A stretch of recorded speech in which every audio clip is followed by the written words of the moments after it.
Elon Musk yanzu yakan zama na ɗaya ko na biyu a kuɗi a duniya, yana Amerika, shine mai SpaceX ko Starlink wanda an kawo shi Najeriya 2022. na je har Amerika na yi barbara, suka zo Najeriya. Mu ne ƙasa ta farko a Afirka da suka zo suka fara yi na commercial abu a lokacin.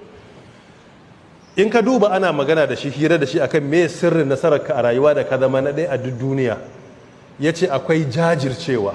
Lokacin da yake yaro yake bayanin zai je space, cewa ake ya tabu, sai a ce iyayensa su kai shi asibiti, shi yana ga zai je space, ana ga ba zai yi ba. Tun yana firamare ya jajirce, ya yi ta haƙuri, shekara 40 da 'yan kai yana yi, daga ƙarshe sai gashi ana tafiya space ɗin. Inda bai yi wannan mujahada, jajircewa da haƙurin ba zai faru.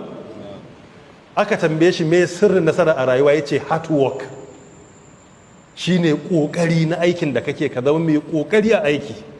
Na biyu kuma ya ce ka zama kana da consistency, kar ka fara abu ka daina. Da kuma na uku big ideas, ya zama kana da manya-manyan ideas, kar ka rika karamin mafarki, kana da dream, vision ɗinka ya zama babba ne, kar ka rika ɗan karamin tunani. A'a, ka zama kana bukata ka rika ɗiba da tifa ne ba da tebur ba. Haka ake. Ai abun na Allah ne, duniyar da lahira ta Allah ne. Me yasa zaka je kana roƙon Allah karamin abu? In mun zo aljanna me muke nema? Firdaus.